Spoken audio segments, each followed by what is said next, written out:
What's up guys, welcome back. Today we're looking at the Destro Warlock Mage Tower challenge.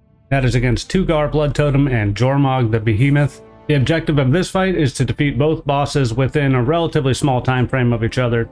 After defeating one of these, the second one will become enraged, and that enrage does stack up over time.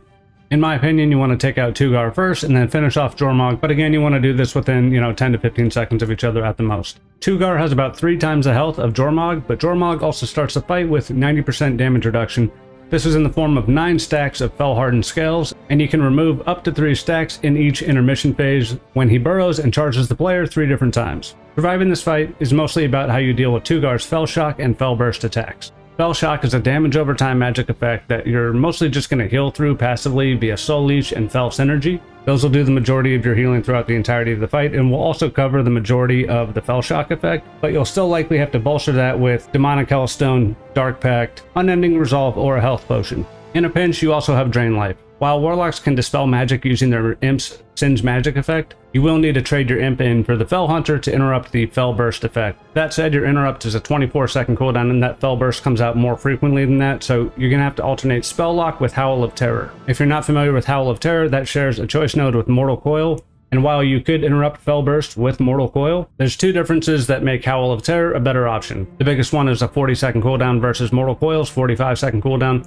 Mortal Coil will not be up for every other Fel Burst. Additionally, Mortal Coil has a targeting and facing requirement as well as a travel time. So even if you press the button, there's a chance you might not be facing correctly. There's a chance you hit the wrong target, though that would be solved with the focus macro. I would also recommend running Curse of the Satyr. This will be a 20-second debuff on the boss. It doesn't need to be up the full time, but cursing the boss will buy you a little bit of extra time on that cast, and it buys you a little wiggle room for that scenario where you're dealing with the Fel Totem and then need to Howl of Terror directly after that. In the Mage Tower, you're going to be at much less haste than you're used to playing at, so everything's going to feel a little bit slower. If Spell Lock is up for 2 in a row, which it can be, especially if you kick it real early on one of the Fel Bursts and then kick it very late on the next one while the boss is cursed with Curse of Satyr or Tongues. A nice bonus with Howl of Terror is that you can also catch Jormog with it, which may conveniently overlap with one of its Sonic Screeches. His Sonic Screech does damage to you and will interrupt you. At the very least, don't be casting anything when it goes out, but for the most part, he just peppers you with a little bit of passive damage. Another benefit to using Curse of the Satyr is that you will also have time to just plant your feet and cast Fear on Tugar Bloodtotem.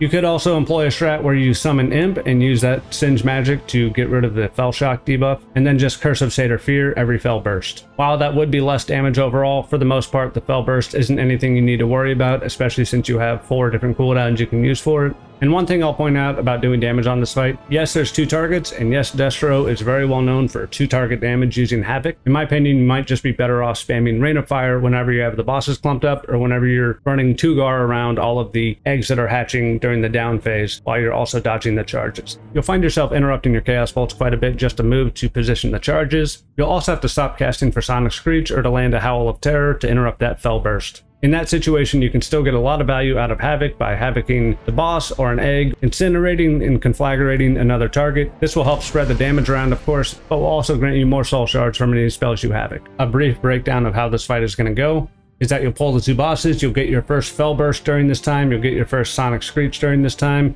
After about 10 seconds or so, Jormog will burrow. At that point, you'll get several rocks drop between the boss's current location and this cauldron, and a few eggs will also pop up and start hatching. These eggs don't need to be DPS before they actually hatch, but when they do, they'll have these little worms that will spit stuff on the ground at you. This stuff on the ground can stack up as well. While the spittle itself is not lethal damage, it is a dot on you, and that can overlap at a poor time with a Fel Shock debuff or even a Screech after the boss comes back up. So again, that's a little bit more movement, and taking them out with Rain of Fire while you're positioning Jormog to ram himself into the rocks makes things a little bit easier than having to plant your feet and line up Chaos Bolts or anything like that. We also have Cataclysm now, as that's no longer a choice node between reducing the Soul Shard cost of Rain of Fire, which is a big rip, but you will have Kata up for every set of eggs, so that is a way to apply Wither and get a good little bit of upfront damage on them. But for the most part, you're going to be dancing around them, dropping Rain of Fires while you Havoc the boss and then Conflag and incinerate the eggs just to finish them off. During the charging phase, you're still going to have to deal with Fel Shock and Fel Burst. Using Howl of Terror and having a focus kick macro for Spell Lock means you'll never have to swap to Tugar to interrupt his Fel Burst attack.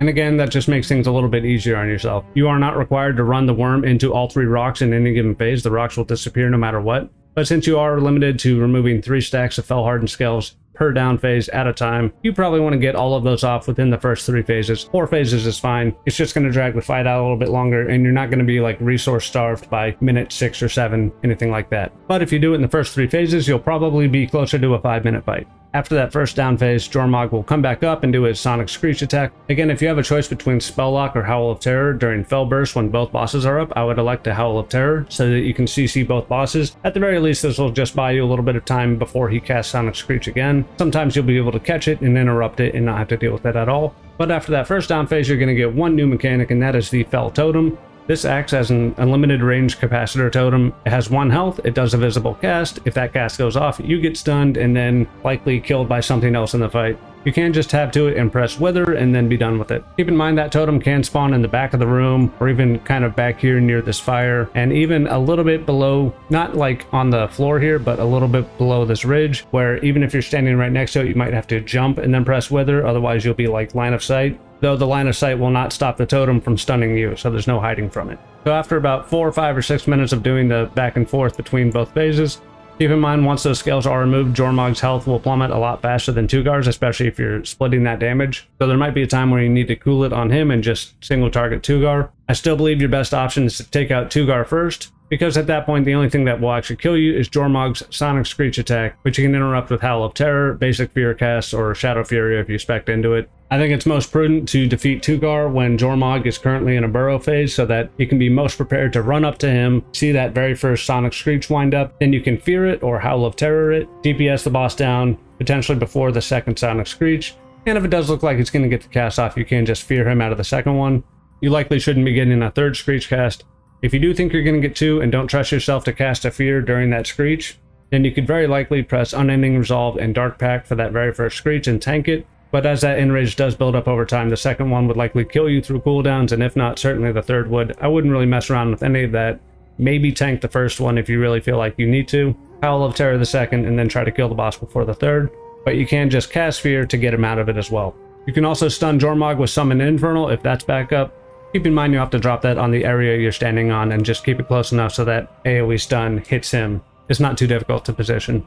The fight is mostly consistent, even over like 10 minutes, but you will find that the Fel Burst and Fel Shocks kind of overlap at different points because, again, everything's on slightly different timers. Just know that you're always looking for that next Fel Burst, and just to watch your health so that if you have Fel Shock on you and you drop below, say, half, pop a Demonic Hellstone or Dark Pact or both, or Unending Resolve. I'd also like to point out this Dell trinket, the Shadow Guard's Twisted Harvester. This is a main stat trinket that will also proc Leech for you and even has like a sub 40% health proc of Leech. It's nothing super OP, but if you do have it, I would recommend running it. And while we're talking about Leech, yes, of course, if you have Chant of Leeching Fangs and Chant of Armored Leech on your cloak and bracers respectively, this will be 11% Leech. You likely won't have to use buttons too often, even on Fel Shock, if you have that 11% Leech. And of course, if you want an additional 50% main stack, Crystalline Radiance on your chest and a charged armor kit on your legs will give you another 200 plus main stat when you're walking into the tower at 440 or so. And if you want to go a little bit overboard, you can still get 70% versatility in the Mage Tower using the Darkmoon Sigil Symbiosis embellishment on a crafted weapon. This can even be a blue crafted weapon from More Within. A Writhing Armor Banding embellishment on any crafted piece of armor. Again, blue armor works or previous season sparks. And a Darkmoon Dex Symbiosis trinket will allow you to hit 70% versatility when you hit 5 stacks, and those stacks just build up 1 every 10 seconds and then will persist throughout the remainder of the fight. And consumables: Greater Flask of Endless Fathoms, Superior Battle Potion of Intellect, Borealis Blood Sausage, and any older Augment Runes will set you up for the most main stat you can get from consumables in the Mage Tower. Keep in mind you can buy the Shadow Guard trinket from any Delve vendor level 9 or higher if you've progressed that far in the Delver's journey. That said, I am going to remove the Leech trinket so that I can show you can survive this fight without any consumables, enchants, embellishments, gems, anything like that, without too much effort and still defeat it in a timely fashion. I really just like to present those options to people so that they know that there is some additional power that they can gain and even have an easier time with the challenge than what they're seeing in the guide itself. They're not required. Stop writing that comment. Jesus Christ. All right, we got our pet up, we got our boss focused. We're going to run in, we're going to Havoc the Worm. We're going to Wither up Tugar, we're going to curse him, and then we're going to drop our Infernal to stop that first Fel Burst. No, we did it wrong. Did it the wrong way. That's fine. And we can Malevolence first, and then drop our Rain of Fire, and then drop our Infernal. Sometimes you can get it to cover that Sonic Screech if you drop it late enough, but you know, not going to mess around too much with that. We pop our Dark Pact. And when you know you got nothing else going on, you can definitely throw some Chaos Bolts out. But again, I'm a real big fan of just making life easy when you're doing other stuff. We're running. We kicked that. Yeah, that was a weird bait. That's fine. You gotta get better at baiting. Did we get all three? That'd be weird. And we cursed him up. Yeah, and we AoE fear him. And anytime you know you're going to get a Fel Burst and you can throw a fear out, that's not a bad idea. So you can just have the options for both your kick or the Howl of Terror for the next one. And we wither that totem. We kick the Fel Burst with the recurse. And we're going to Dark Pact and Health Potion this, or Health Stone rather. And should we really need it, we just drain life just a little bit. Drain life is pretty powerful in the tower, to be honest. Said like no one ever, but you know, for some reason. Yeah, that's a bad bait. We kick the Fel Burst, wither the totem, and we got to get lined up properly for this one because we didn't get a rock. We're even gonna Unending Resolve this. Because I don't have a Dark Pact. Yeah, this is kind of lame. We AoE fear that one. Recurse the boss, so we missed one. We Dark Pact. And we're just going to do a little drain life here. Catch that wither on the totem. And we're going to rock this one. Drop our Summon Infernal. Here we go. Boom. Kind of fancy. But that always resets my brain just a little bit. We're going to Hellstone.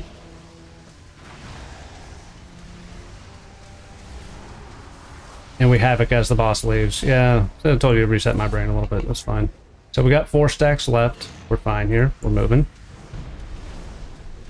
Recurse the boss. We kick that. We wither the totem. Dodge all the crap on the ground. I don't even think they got any spits out. Oh, yep. That was a close one. And I think we're going to set up for a fear on this one. And we'll just Dark Pact the end of this debuff, and we fear this Fel Burst. It means we got to watch our next totem. I don't see it. Oh, there it is. I see it. I see it. We wither that. And we're just moving around as we will. We kick the Fel Burst. Drop Malevolence. We don't get Screeched. We actually player potion and then Hellstone because we fat fingers. We have big old fat. No, we got stunned out. He's always coming in from the side there. It's not a big deal. Not a big deal at all. We're running. We recurse the boss and then we fear him once he starts. There we go. And then we can wither the totem. And we got Dark Pact up for the debuff here. Recurse the boss. I guess you don't really have to line him up with anything after all of his scales are off. He doesn't do anything with the eggs here. We kick the Fel Burst, we wither the boss, wither the totem, and maybe throw out a Chaos Bolt or 2. Oh yeah, we could Rock Boy the cast here again. When's it coming? Oh, we'll just do it on both? Yeah! That's the sauce. We're going to Hellstone that. Alright, Jormog is so low, we could definitely take out Tugar. But you also want to deal with these eggs. So we'll see how we can get this going. We recurse him. We kick that. And we'll see where we are. I don't know if the charge will kill you after you kill Tugar, so I wouldn't recommend like trying to figure that out. And we wither the totem. Ooh, we're gonna get a double fear here. Yeah.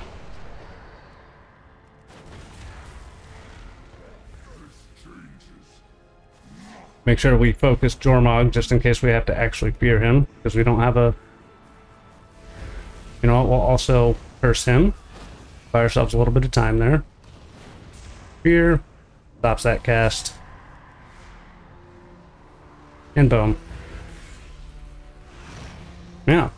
So again, I dragged Tugar into that phase and then like had my fear down for that first empowered cast. I probably could have tanked it with Unending Resolve and Dark Pact, but you know, keep the curse on him. I'm pretty sure it extends the cast time of that Sonic Screech. At the very least, if it doesn't, then you know you can pretty easily fear them. I don't think I started the fear cast until he started screeching, so plenty of time to do that. I gave the imp strat to try to like dispel singe magic and then fear every Fel Burst.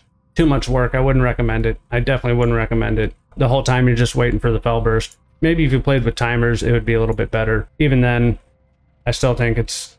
With Spell Lock, you're doing it off the global cooldown, and with Howl of Terror, you're doing it without a facing direction or even a target swapping. And yeah, if you're going to focus fear either target, make sure you refocus the new boss. I had to refocus Jormog to make sure I got the fear off on that Sonic Screech after Tugar died. Yeah, that's Destro Warlock Mage Tower. No enchants, consumables, embellishments, gems, or anything like that. But I highly recommend Crystalline Radiance, Charged Armor Kit, Chant of Leeching Fangs, Chant of Armored Leech. That should set you up just fine. If you're still having trouble, go for the Dark Moon Sigil Symbiosis embellishment, Writhing Armor Banding embellishment, and Dark Moon Deck Symbiosis for the 70% versatility. Add consumables on top of all that if you need it. I do miss the 2 Soul Shard cost Rain of Fire. I'm pretty sure it was a choice node with Cataclysm, but I guess Cataclysm's okay. You know, I find myself just manually withering the bugs anyway as I'm moving over to get my first charge bait. And also just keep in mind, like, the worm, every time he submerges, he's going to come, like, from here. You saw me get stunned that one time, and that was no bueno. We didn't like that. But as that phase is setting up, nothing crazy is actually happening.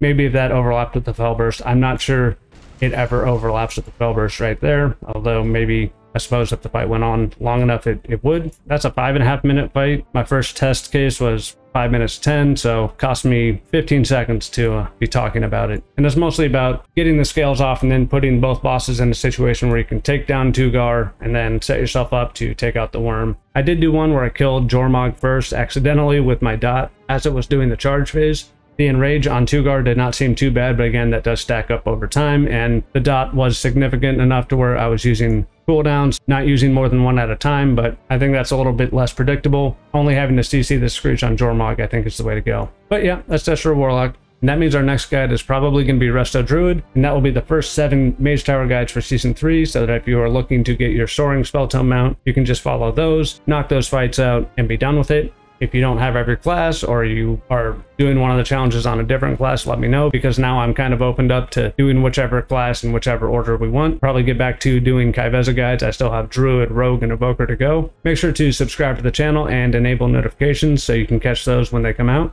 Let me know in the comments what classes you're playing and how your challenges are going. You can check out channel membership options by hitting the join button below. We have our first 2-month channel member, Nick. Thank you, Nick. And D's Nuts is coming up on 2 months himself. Thank you, D's Nuts. Thank you both. I appreciate that extra support a whole lot. And as always, I will catch you guys in the next one. Thanks for watching. I hope you have a great rest of your day or evening. Peace.